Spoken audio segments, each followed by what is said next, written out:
사도행전 9장을 한 달 동안 계속 살펴보고 있는데 세 번 제가 이 본문 갖고 말씀을 전했습니다. 기억나실지 모르겠습니다만 첫 번째는 위대한 멈춤, 새로운 시작이라는 설교 제목이었고요. 두 번째는 오라 저가 기도하고 있는 중이다 였고, 지난주 세 번째 설교는 나는 누군가의 바나바입니까? 기억나시죠? 나는 누군가의 바나바입니까? 라는 제목으로 말씀을 선포했었어요.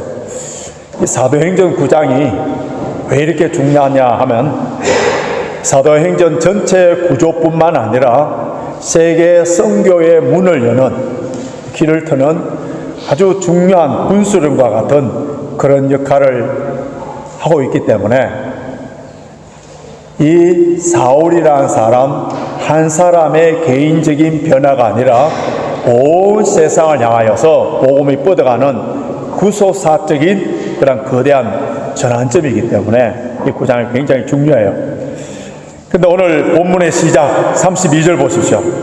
32절 보면 때에 베드로가, 이 지금 사울의 회심한 이야기들 쭉 이야기하다가 갑자기 베드로의 사역이 등장합니다. 사울이 다소로 감으로 말미암아 이제 사울의 사역이 멈춘 것처럼 보입니다. 그런데 이 9장 전체의 내용을 또 그 위에 성경을 쭉 보면은 이 사울의 사역과 베드로의 사역이 서로 밀접되어 있는, 복음이 예루살렘과 유다 지역을 넘어서 이방 지역까지 전파되고 있다는 것을 강조하고 있습니다. 베드로를 통해서 이제 복음이 전파되고 있는 지역들을 한번 보시면은, 자, 32절 보십시오. 루따 추천해 보십시오. 루따가 나오죠. 그 다음 36절 보십시오. 요빠 나옵니다. 그리고 10장 1절 보면 가이사라 나옵니다. 모두 팔레스타인 서쪽 지중해 연안 도시인데요. 앞에 화면에 지도를 한번 보시기 바랍니다. 예루살렘에서 이제 베드로가 루따로 갑니다. 루따에서 요빠로, 요빠에서 그 북쪽인 가이사라인데, 예루살렘 서쪽 지중해 방향에 약 25마일 정도의 루따라는 곳에서 8년 동안 뇌성마비 중풍병에 걸린 애니아를 치유하는 곳이에요.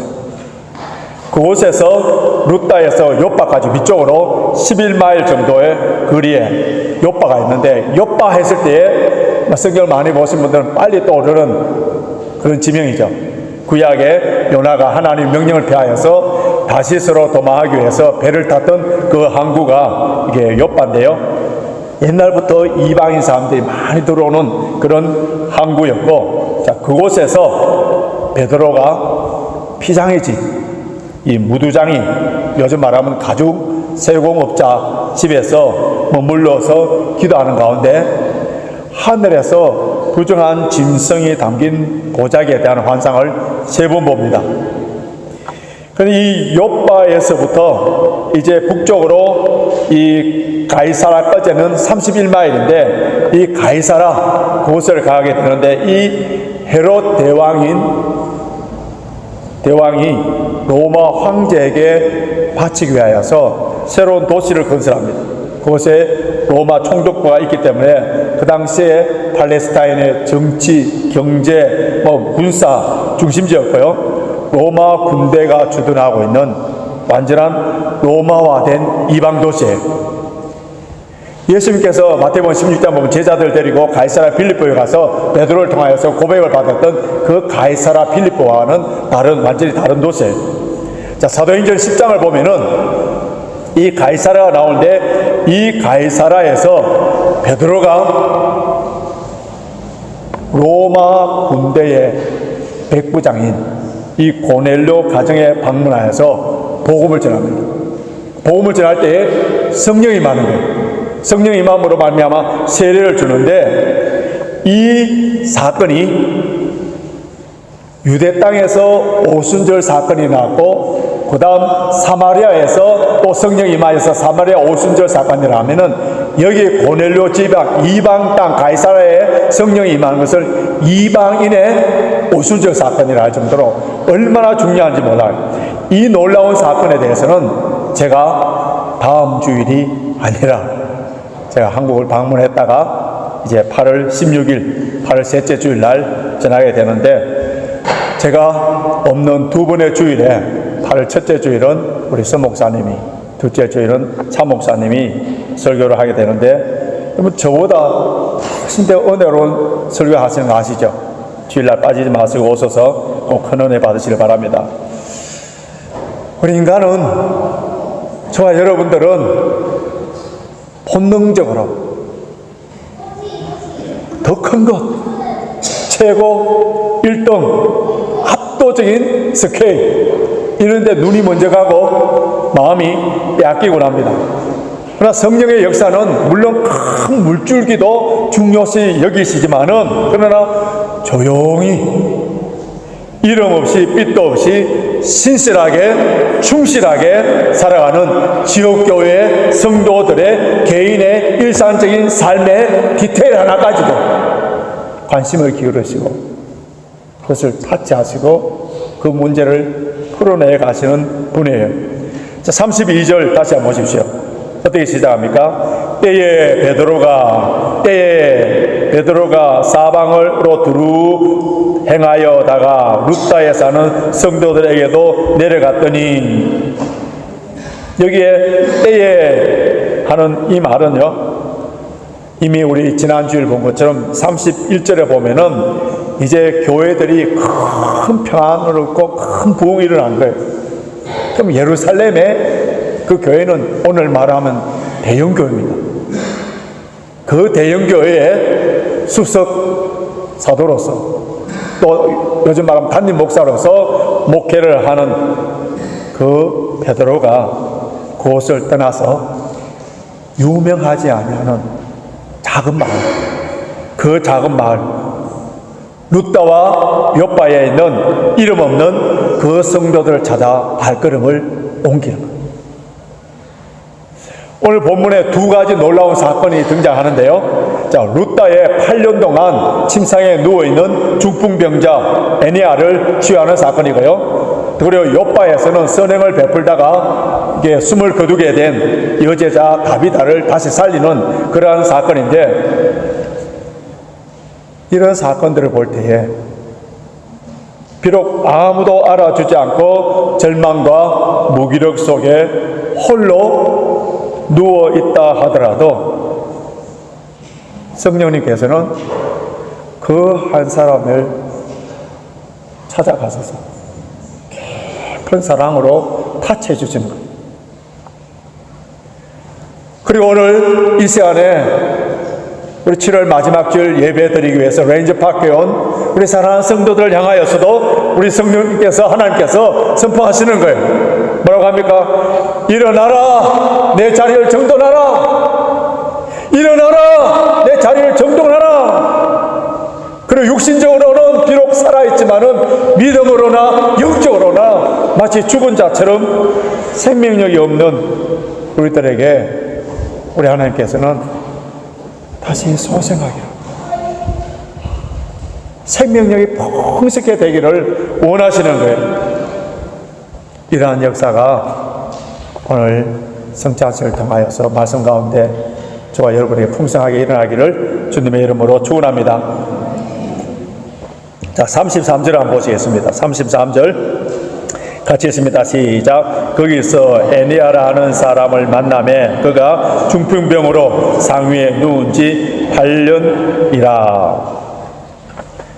누운 지 하는 이 말은 헬라어의 언어적 의미를 살펴보면요, 이 질병의 굴레에 갇혀서 스스로 힘으로는 아무것도 할 수 없는 인간으로서는 철저한 무능력, 절망적인 상태를 시각적으로 표현한 그런 단어예요.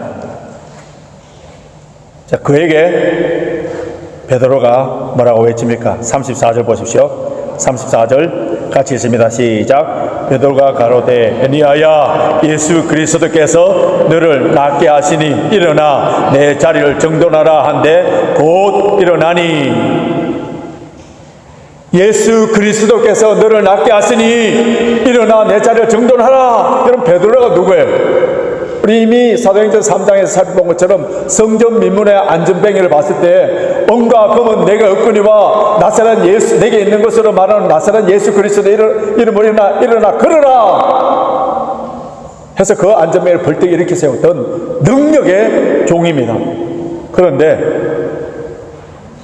이런 기적의 능력을 베풀었던 그가 8년 동안 누워있던 이 애니야 앞에 선 베드로는 자신을 신격화하지 않아요. 익숙해진 기도의 능력을 자랑하지 않아요. 과시하지 않아요. 애니야야, 예수 그리스도께서 너를 낫게 하신다. 이전의 기적도 지금 일어나는 기적도 오직 살아계시는 예수 그리스도께서 하신 것이다. 얼마나 멋있습니다. 우리에게는 악한 죄성, 본성 이런 게 있기 때문에 내가 열심히 사역하고 내가 열심히 교회 일을 하고 선행을 하고 봉사를 하고 나면은 은근히 나의 공로, 나의 열심, 남에게 인정받고 싶고 칭찬받고 싶고 자랑하고 싶은 그런 유혹과 욕망이 있는 거예요. 그러나 여러분,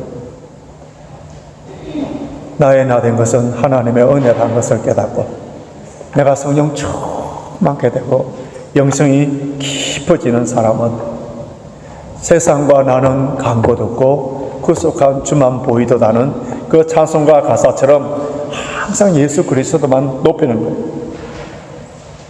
베드로가 예수 그리스도의 이름을 높였을 때에 그 결과가 어떠한지 35절 보십시오. 35절 같이 읽습니다. 시작. 루다와 사론에 사는 사람들이 다 그를 보고 주께로 돌아가니라.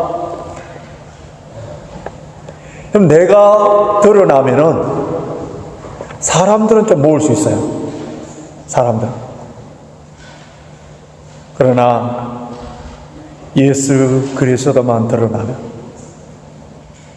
나를 통하여서 예수 그리스도의 이름이 드러나, 예수 그리스도가 드러나면 죽은 영혼들이 구원받는 역사가 일어나는 거예요. 그렇기 때문에 저와 여러분들의 삶과 섬김과 봉사와 선행을 통하여서 구원받는 역사가 일어나기 위해서는 세상과 나는 한 곳 없어지고 구속한 주만 드러나도록 해야 됩니다. 그때에 교회나 개인적인 삶이나 그 봉사나 섬김을 통하여서 구원의 역사들이 일어나는 거예요. 오늘 본문 34절을 좀 더 관심 있게 봐야 되는데요. 자, 34절 다시 한번 보시기 바랍니다. 제가 읽어드릴 테니까요. 베드로가 가로되 애니야야, 예수 그리스도께서 너를 낫게 하시니 일어나 내 자리를 정돈하라 한데 곧 일어나니. 일어나 내 자리를 정돈하라. 그럼 이 베드로의 말을 보는 순간에 누구의 말씀이 지금 연상 떠오릅니까? 아시는 분은 옆에 분에게 가르쳐 주십시오. 누구의 말씀이죠? 우리 예수님께서 베데스다에 38년 된 중풍병자를 고칠 때 하신 말씀과 비슷해요. 요한복음 5장을 보시면은 주님께서는 일어나 내 자리를 들고 걸어가라 하셨어요. 우리 주님께서는 38년 된 그 중풍병자에게 일어나 걸어가라 이렇게만 하시는 것이 아니라 뭐라고 했다고요? 일어나 내 자리를 들고 걸어가라. 여러분, 38년 동안 누워있는 그 거적자리 얼마나 더럽고 지저분했겠습니까? 주님께서는 38년 동안 움직이지 못하는 그의 몸, 그만 고칠 뿐만 아니라 그의 삶, 그의 삶의 자리도 정돈되기를 원했었던 거예요. 치유함 받은 그는 너 자리를 들고 일어나 가라 했기 때문에 그 거적자리를 들고 일어나서 길을 갔었어요. 물론 우리 예수님께서 만나서, 우리가 예수님 만나서 치유함을 받았다는 사실을 입증할 수 있는 강력한 간증과 증거가 될 수 있는 도구가 될 수 있기 때문에, 뿐만 아니라 그날이 안식일이었기 때문에 안식일날 짐을 들고 갈 수 없지만은 예수님만이 나의 참 안식이고, 이제 나는 예수님을 통하여서, 복음을 통하여서 참된 자유를 누리고 있다는 것을 이게 행동으로 나타낼 수도 있겠습니다만은, 그러나 그가 그 누웠던 그 거적거리 더러운 담요를 들고 갔다는 것은 과거의 모든 삶을 다 정리하고 새로운 삶으로 출발한다. 오늘 본문에서 베드로가 8년 동안 중풍병에 앓아있던 이 사람에게 주님께서 하신 말씀과 동일하게 일어나 내 자리를 정돈하라 했는데, 여기서 우리에게 주는 영적 귀한 교훈이 좀 있어요. 예수님을 만난 사람들은 삶이 어떻게 완전히 달라져야 되는지, 예수님을 만난 사람 그리스도인들의 삶은 어떻게 달라져야 하는지를 영적인 귀한 메시지들이 있는데요. 첫째는 치유함을 받은 후에 이제는 더 이상 수동적인 삶이 아니라 적극적인 주도적인 삶으로 전환되었다는 것. 지금까지 남의 도움을 받으면서 살아오는 것을 당연하게 여기고, 자신이 절망적인 상황이기 때문에 어쩔 수 없다는 핑계와 변명으로 자기의 합리화할 수밖에 없었던 사람인데, 이제 내 자리를 정돈하라 하는 이 말씀은 더 이상 내 과거에 거기에 슬픔과 자기 합리화와 비겁함에 그렇게 무력한 자리에서 피동적으로 묶여있지 말고, 이제는 내 삶을 스스로 통제하고 주도하라는 거룩한 주체성이 부여된 거예요. 그리고 이제 은혜를 경험한 자로서 생활 속에 질서를 찾아라는 그런 의미도 있습니다. 자리를 정돈하라 하는 이 헬라어 말은 스트로손인데요. 이 스트로손에는, 이는 헬라어에서 보면은 부정과거 능동입니다. 그것은 단회주의고, 단호하면 지체 없이 적극적으로 행하라는 의미, 나중에 천천히 정리하라 그런 의미가 아니에요. 당장 적석에서 자리를 정리하라 단호한 서포예요. 우리 신앙생활을 한마디로 요약하면은 삶의 정돈이라고 할 수 있습니다. 삶의 정돈.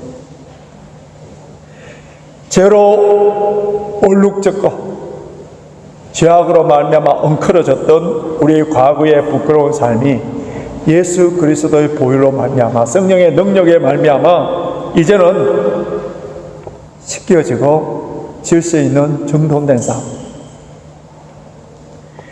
욕망의 늪에 빠져서 방황하고 어지러웠던 우리의 삶의 자리가 주님의 말씀 속에 이제 바르게 정돈된 삶. 과거에는 내 감정에 따라서 미워할 사람 미워하고, 정화할 사람 정화하고, 담을 쌓아버려야 될 사람 쉽게 담을 쌓아버리고 그랬지만은, 이제는 주님의 사랑 안에 성령으로 말미암아 회복되어서 모든 담들이 다 무너지고 화해된 삶.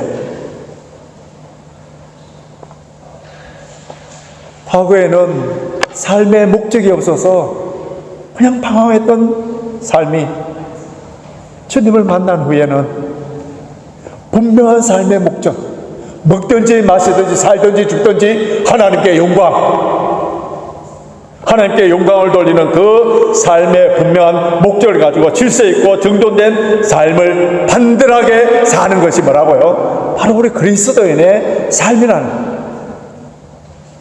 죄의 문제, 욕망의 문제, 돈의 문제, 인간관계의 문제가 다 정리정돈되어서 질서와 평화 속에 누리는 삶이 바로 그리스도인의 삶, 질서 있는 삶, 이런 삶이에요. 나의 삶의 자리가 정돈된 사람들만이 다른 사람의 삶을 정돈해 줄 수가 있습니다. 정돈하라라는 이 스트로손이라는 이 헬라어 단어는요, 또 어떤 의미가 있느냐 하면 식사를 준비하라라는 뜻도 있습니다. 마가복음 14장 15절 보면은 예수님께서 최후 만찬을 위하여서 2명의 제자를 보내시면서 이 물동이를 가지고 들어가는 집으로 들어가면은 그가 자리를 펴고 준비된 다락방을 보여줄 테이니 하는 말씀이 나와요. 그래서 자리를 펴고 준비됐다는 이 말이 헬라어로 스트로손이에요. 여러분, 이 중풍병자는 거동조차 할 수 없는 거예요.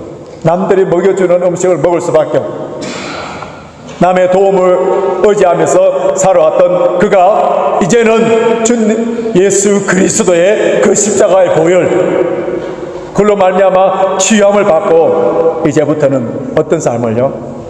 남의 식사를 준비하는 삶을 살아라. 이기적인 삶에서 이타적인 삶,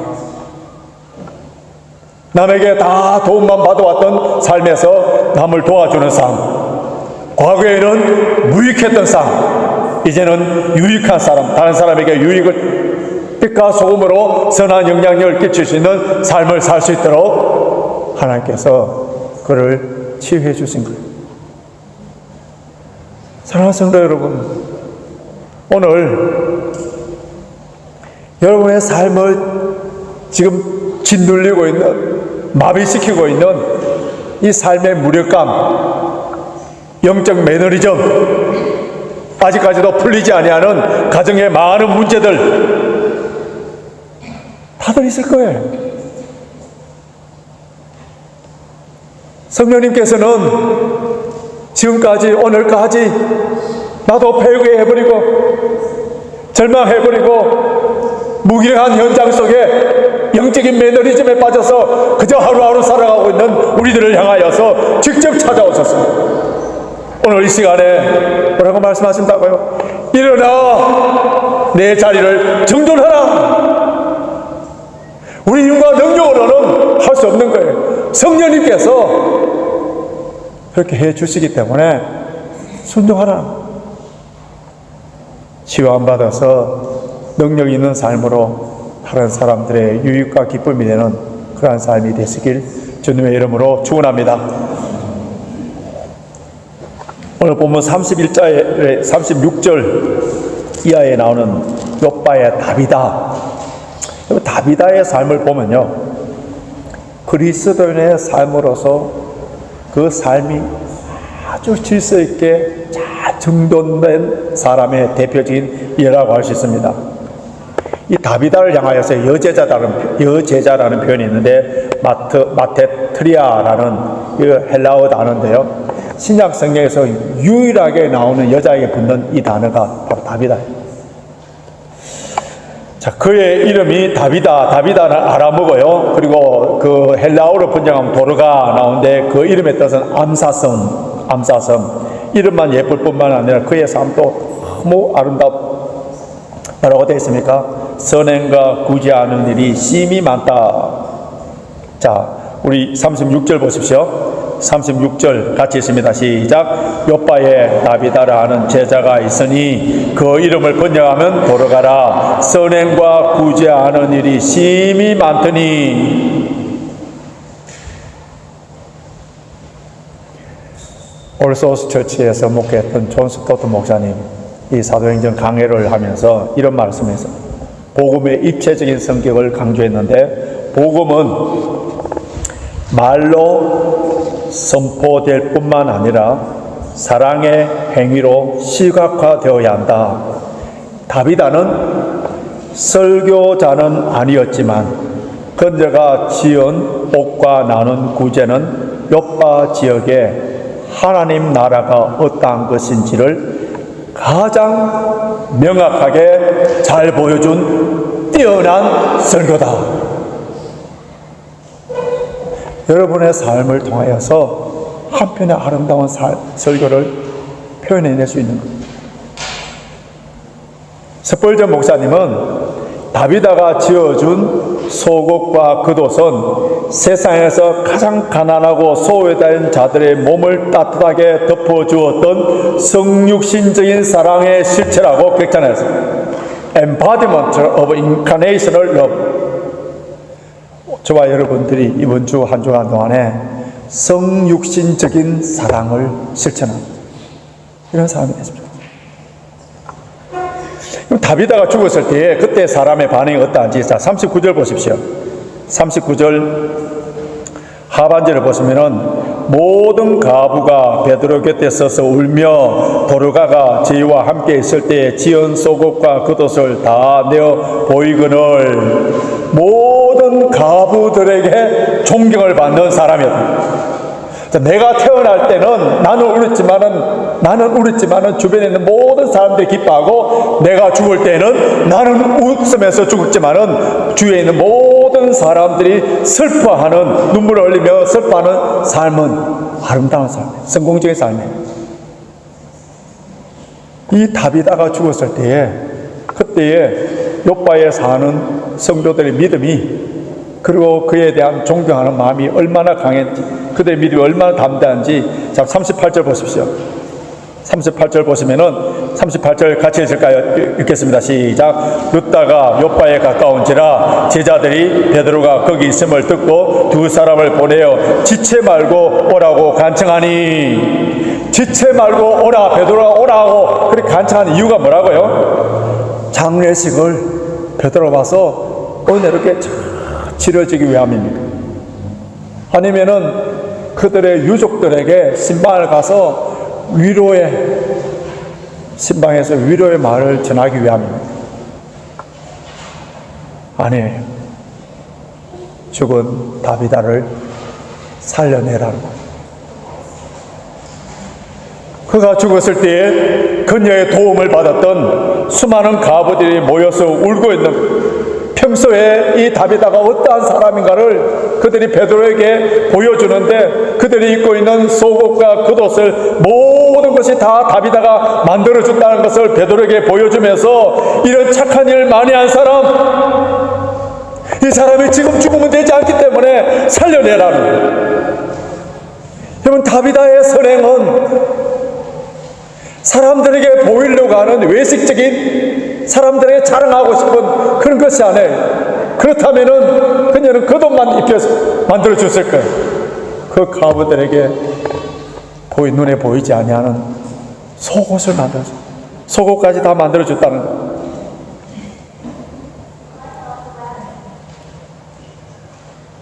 우리는 조그마한 일에 선한 일을 하더라도 동네방네에 소문을 내고 남들이 다 알아주기를 원하고요. 물론 불신자들도 선한 일들을 많이 합니다. 그런데 그 내면은 악한 본성이 오기 때문에, 근데 이기적인 동기, 결국은 자기 자랑이에요. 물론 그 가운데에 사람에게 들이를 하지 않냐고 은밀한 가운데 구제를 합니다만은, 그러나 그 내면에는 어떤 마음이 있는지 아세요? 자기는 선한 일을 한다, 다른 사람과 구별됐다는 거예요. 그리고 자기가 선한 일을 하기 때문에 자기 만족, 자기 위로, 이런 것을 갖고 있는 타락된 본성적인 이기적인 동기에서 선행을 합니다. 그러나 우리 그리스도인들의 선행은 이런 세상 사람들과 다른 거예요. 동기와 목적이 다릅니다. 우리의 착한 일과 선행과 봉사와 죽도록 주의 일을 한다 하더라도 우리는 어떻게 합니까? 모든 동기와 목적의 시작과 끝은 오직 예수 그리스도, 주님께서 하셨기 때문에 주님만 영광 받으시면 됐죠. 사람들이 칭찬하든 비난하든 그게 흔들리는 것이 아니라, 그게 흔들리고 그게 방황하고 그렇다면은 사람들의 눈을 의식하는 선행이고요.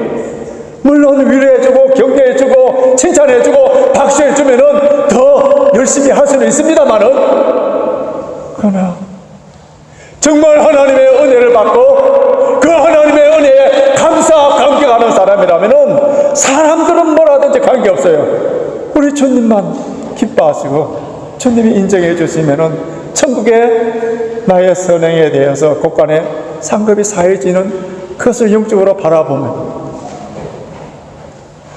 그것으로 만족할 수 있는 것이 바로 그리스도인들의 엄밀한 선행과 구제예요. 베드로는 다비다의 시신이 있는 다락방에 올라갔습니다. 그리고 사람들 다 내어보내고 무릎을 꿇고 기도를 합니다. 시체를 향하여서 다비다야 일어나라, 다비다야 일어나라 하니까 눈을 떠서 베드로를 보고 앉았습니다. 이 장면도 누가복음 8장 보시면은 회당장 야이로의 죽은 딸을 살리실 때에 예수님께서 하신 말씀과 비슷합니다. 예수님은 아이야 일어나라. 근데 이 아람어로요 달리타쿰. 근데 베드로가 여기서 다비다야 일어나라 하는 이 말을 아람어로는요 다비타쿰이에요. 다비타쿰. 너무 단어가 조금 비슷하지 않습니까? 베드로는 복음서에서 주님께서 하셨던 그 사역을 성령의 권능을 입어서 그대로 재현하고 있는, 죽음마저 굴복하고 있는 그 성령의 권능을 베드로의 기도를 통하여서 다비다가 일어납니다. 죽은 자가 살아나고 중풍 걸린 사람이 다시 고쳐지는 이 큰 사건, 위대한 사건, 이 사건을 통하여서 우리가 관심 있게 초점을 맞춰서 봐야 되는 것이 있는데 35절입니다. 35절 보십시오. 35절 다시 읽습니다. 시작. 룻다와 사론에 사는 사람들이 다 그를 보고 주께로 돌아가니라. 그 다음 42절 보십시오. 42절 같이 읽습니다. 시작. 온 요파 사람이 알고 많이 주를 믿더라. 여러분 이것을 볼 때에 기적 그 자체는 다른 목적을 이루기 위한 수단이라. 기적 그 자체가 중요한 것이 아니고요, 결국은 하나님의 축복과 우리의 고난과 기적과 이런 모든 일들을 통하여서 하나님께서 원하시는 것은 많은 영혼들이 구원받는 생명의 구원의 역사에 일어나는, 하나님께서는 레인지파크 교회를 통하여서 우리의 현재의 삶이 가난하든 부하든 병들든 건강하든 어떤 형편에 처하든지 베드로의 사역을 계속 이어지기를 원하는 거예요. 영적으로 죽은 영혼들이 주님께로 돌아오는 기적의 역사가 일어나기를 원하는 거예요. 오늘 우리 장로님께서 기도해 주신 것처럼 우리 교회에 기도의 제목이 많아요. 우리 어린아이 두 아이, 또 우리 성도들 가운데 지병으로 말미암아 하나님 아버지 앞에 간절히 새벽마다 우리 중보기도팀들마다 기도하는 제목들이 있지 않습니까? 왜 치유가 일어나야 되죠? 왜 우리 교회에 놀라운 기적의 역사가 일어나야 되죠? 그 자체의 목적이 있는 게 아니에요. 이런 일들을 통하여서, 우리 교회를 통하여서 그 치유함을 받는 놀라운 기적의 역사를 통하여서 하나님께서는 많은 영혼들이 주께로 돌아오기를 원하시기 때문에 이 교회를 통하여서 이런 일들이 일어나시기 위하여서 우리에게 기도의 제목으로 주셨던 거예요. 이 제목을 가지고 우리가 기도함으로 말미암아 구원의 역사를 이뤄내는 그러한 교회가 되어야 됩니다. 오늘 성찬식을 통하여서 우리 주님을 인격적으로 만납니다. 이곳에 실제로 임하신 성령이 떡을 떼며 잔을 나눌 때에 우리에게 역사합니다. 오늘 성령의 역사를 통하여서 성령의 기름 부으심을 받아서 내 삶의 무력한 자리에서 예수님의 이름으로 일어나서 질서 있게 정돈하시길 바랍니다.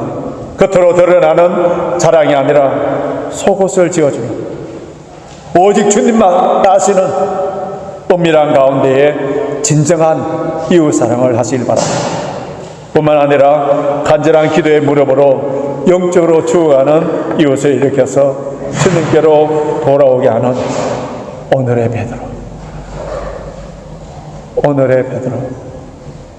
저와 여러분들이 오늘의 베드로의 사역을 계속 이어나가길 주님의 이름으로 축원합니다.